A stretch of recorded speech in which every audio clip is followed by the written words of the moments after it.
Morning everyone. How are all you doing? Today I am going to start a new topic, that is exempted incomes. It is also known the tax-free income in India. Okay? Exempted incomes. The topic exempted income, this name has not been given in the Income Tax Act 1961 under section 10. But under section 10 of the Income Tax Act 1961, it is given income which does not form part of total income. Income which does not form part of total income. It means those incomes are not the part of total income. They are called exempted incomes. Or we can say that exempt income means the income on which no tax is applied. Actually, हम लोग जो भी earn करते हैं वो हमारी real income होती है. कौन सी इनकम होती है? रियल इनकम होती है. बट यहाँ पर रियल इनकम बेसिस पर गवर्नमेंट टैक्स चार्ज नहीं करती है. तो गवर्नमेंट किस बेसिस पर टैक्स चार्ज करती है? तो गवर्नमेंट जो टैक्स चार्ज करती है वो टैक्सेबल इनकम पर करती है या इसे हम टोटल इनकम कहते हैं. तो taxable income of an SSC, इस पर गवर्नमेंट टैक्स चार्ज करती है, या उसे हम कहते हैं total taxable income of an SSC या total income of an SSC, इस पर टैक्स चार्ज की जाती है. तो इस तरह से इनकम को हम दो पार्ट में डिवाइड कर सकते हैं. एक है टैक्सेबल इनकम और दूसरा है एग्जम्प्टेड इनकम. करेक्ट. अब एग्जम्प्टेड इनकम कौन सी है? इसका मतलब है कि वो टैक्स फ्री इनकम है, उस पर टैक्स चार्ज नहीं होता है. और जैसा कि इनकम टैक्स एक्ट में लिखा हुआ है कि income which does not form part of total income, total income का वो पार्ट नहीं है, तो दे आर एग्जम्प्टेड इनकम. इसका मतलब है कि एग्जम्प्टेड इनकम जितने हैं उतने को अगर छोड़ दिया जाए, बाकी जो भी इनकम हमारे पास बचेगा that is called taxable income. Clear. एक दूसरा चीज भी हमें जानना बहुत जरूरी है, क्योंकि आप सभी इनकम टैक्स के स्टूडेंट हैं, तो आपको ये भी कुछ प्रैक्टिकल नॉलेज भी होना चाहिए कि आपको ये मालूम है कि जब इनकम टैक्स रिटर्न फाइल करते हैं तो अंडर सेक्शन 139(1) के अंदर मैंडेटरी फाइलिंग और वॉलेंट्री फाइलिंग की व्यवस्था की गई है. उस समय फाइल करते समय उसमें एक, जब आप फाइल करेंगे तो उसमें एक कॉलम दिखाई देता है, that is the exempted income. But बहुत सारे लोग इसको ओवरलुक कर देते हैं. वो सिर्फ वही इनकम दिखाते हैं जो टैक्सेबल इनकम है. बट हमें गवर्नमेंट को ये भी बताना चाहिए कि हमारी कौन कौन सी इनकम एग्जम्प्टेड हो रही है. इसीलिए रिटर्न फाइल करते समय इसको भी मेंशन करना होगा कि हमारी कौन कौन सी इनकम एग्जम्प्टेड है. अगर हम उसे मेंशन नहीं करते हैं या ओवरलुक करते हैं या जानबूझ करके छिपाते हैं, तो उस कंडीशन में गवर्नमेंट से हमारे पास, इनकम टैक्स डिपार्टमेंट से हमारे पास एक नोटिस आ सकती है. ठीक है. तो इन सब से बचने के लिए इनकम टैक्स रिटर्न फाइल करते समय हमें एग्जम्प्टेड इनकम को भी शो करना जरूरी होता है. अब एग्जम्प्टेड इनकम है क्या? तो एग्जम्प्टेड इनकम डिपेंड करता है कि हम इसको किस तरह से कैटेगराइज कर सकते हैं. क्या वो फुली एग्जम्प्टेड है या पार्टली एग्जम्प्टेड है? दूसरा, किस तरह के लोगों के लिए वो फुली एग्जम्प्टेड है? तीसरा, इसमें हम और क्या दे सकते हैं कि अगर वो एग्जम्प्टेड हम कर रहे हैं तो उसके पीछे रीजन क्या है, what's the reason behind that. Correct.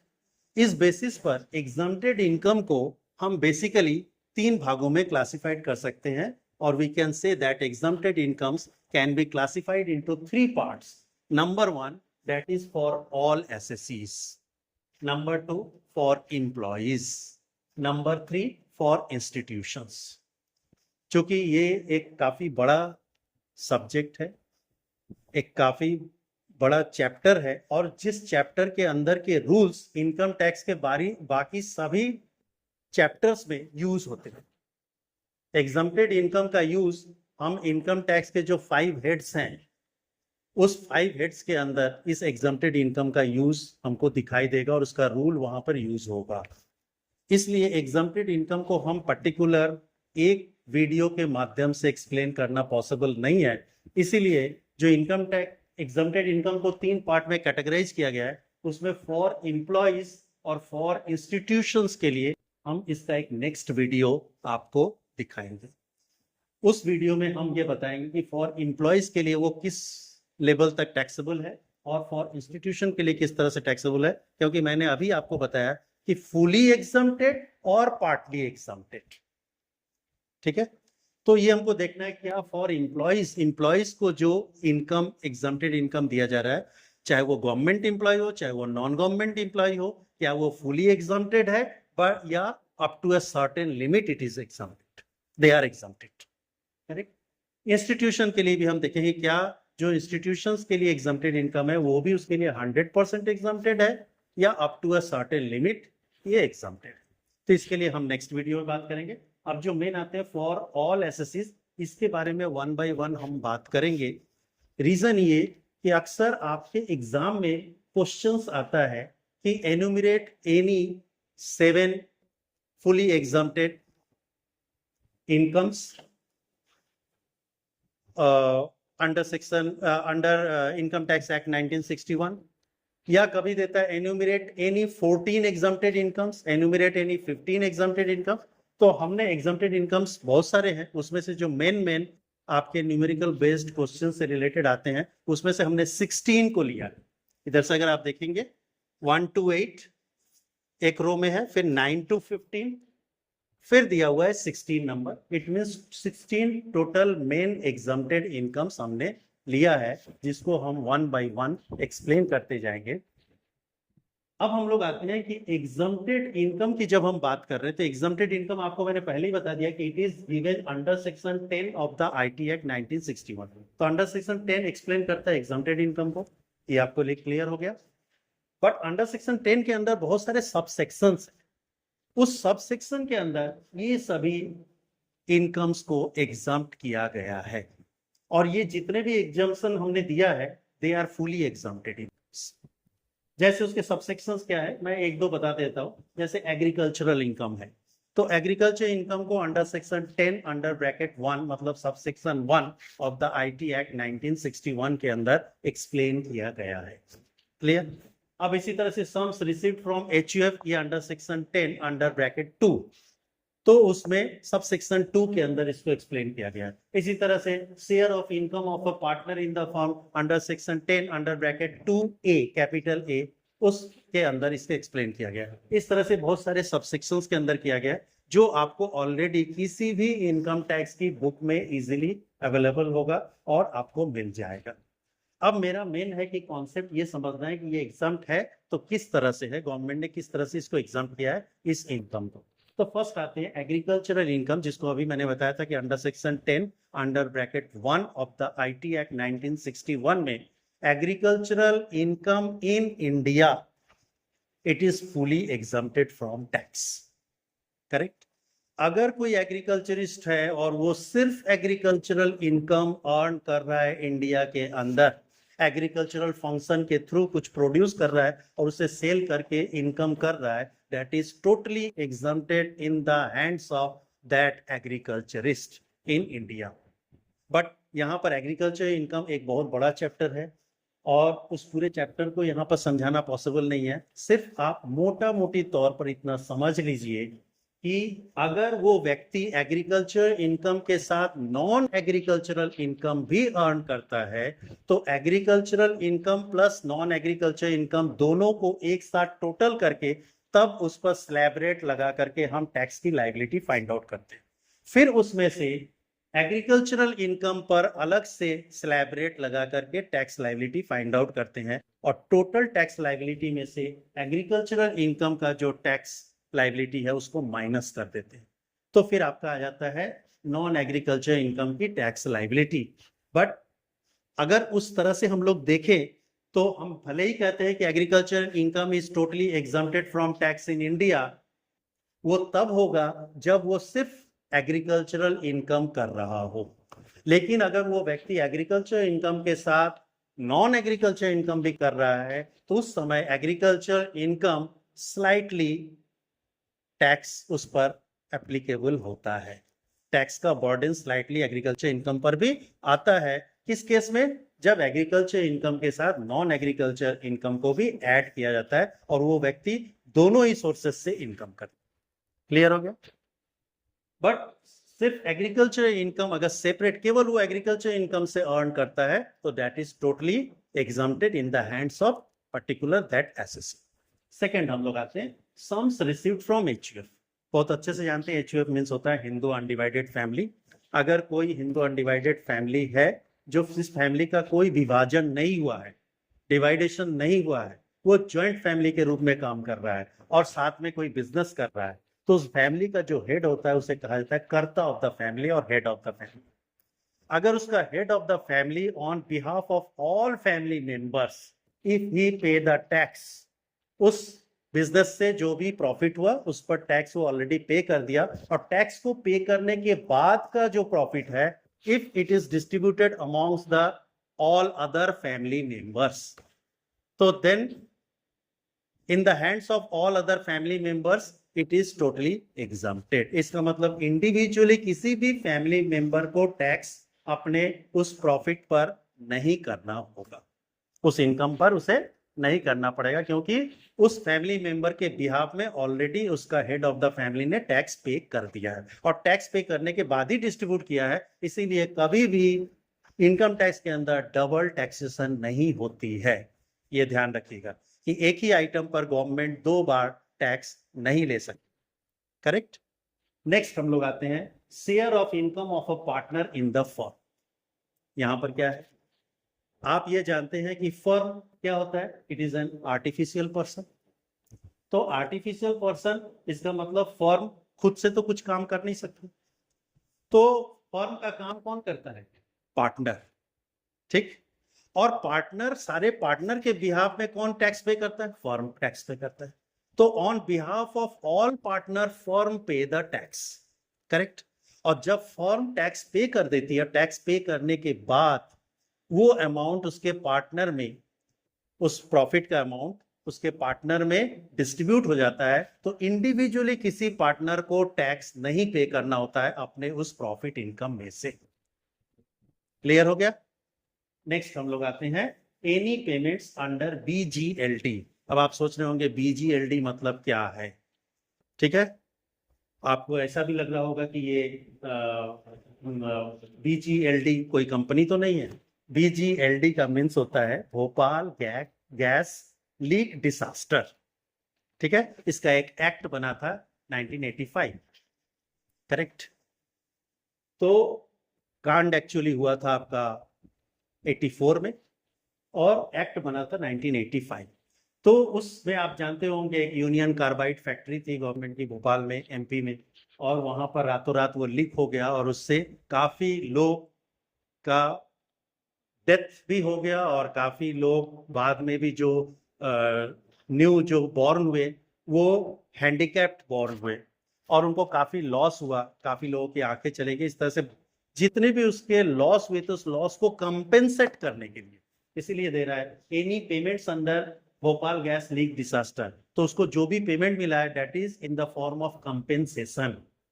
तो अगर उसको कंपेंसेशन के रूप में गवर्नमेंट ने कोई भी पैसा दिया है या आज भी अगर दे रहा है तो that is totally exempted in the hands of that victim.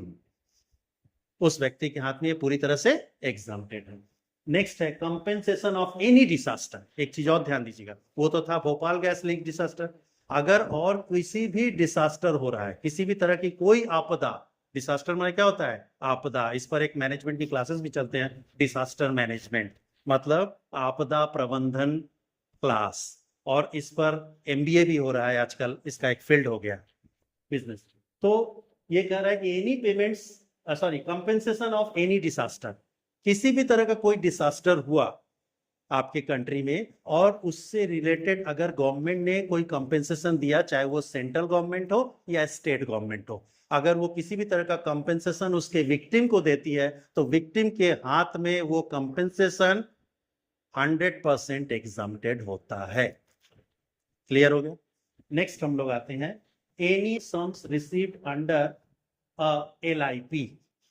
LIP माने क्या होता है? Life insurance policy.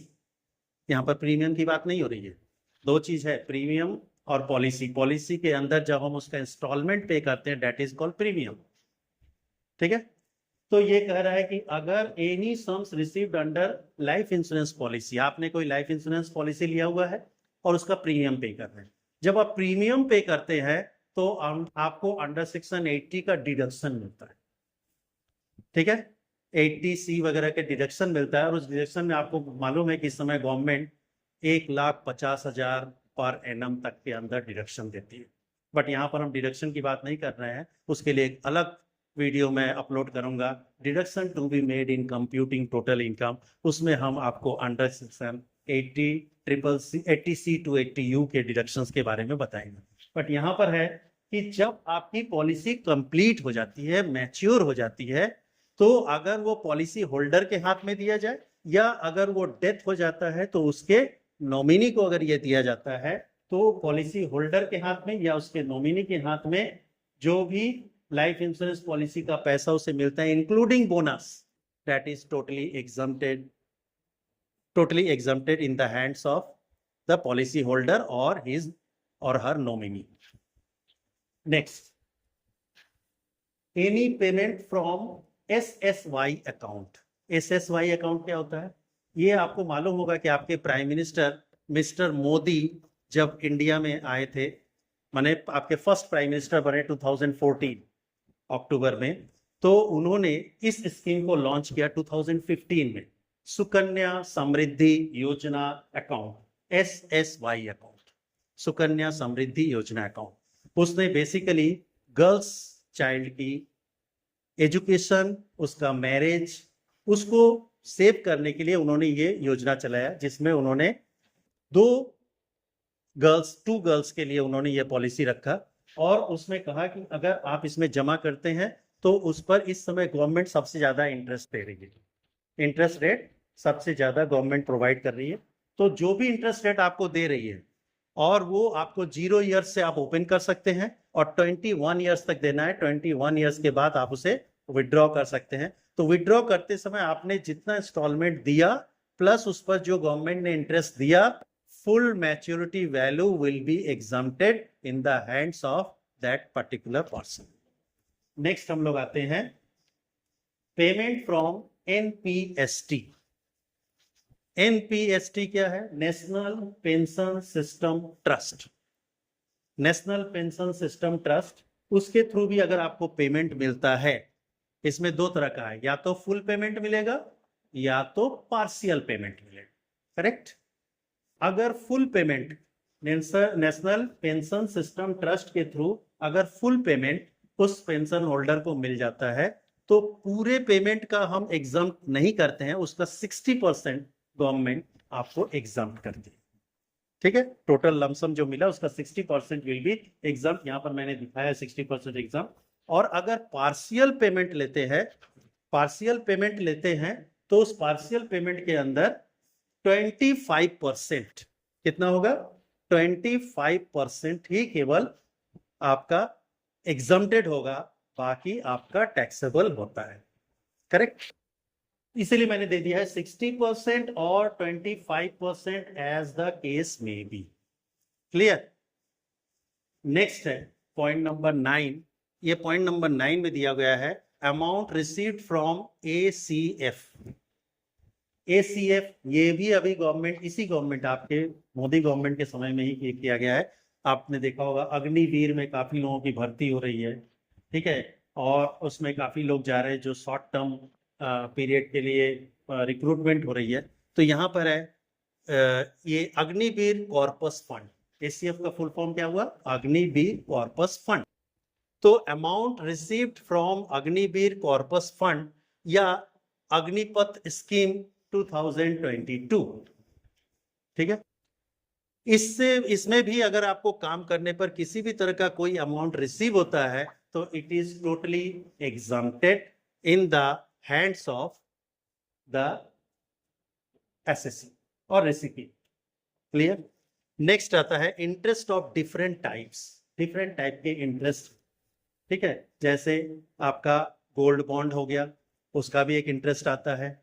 फिर आपके बहुत सारे इंटरेस्ट में आते हैं national defence gold bonds 1980, special bearer bonds 1991, post office cash certificate 5 years and post office savings bank account. ठीक है, उसमें भी है कि आप सिंगल खोलते हैं अकाउंट या डबल खोलते हैं। सिंगल खोलेंगे तो 3500 रुपीज तक एग्जाम्प्ट होता है और डबल खोलेंगे तो 7000 रुपीज तक एग्जाम्प्ट होता है इन अ ईयर। उसके ऊपर का होगा तो वो टैक्सेबल होगा।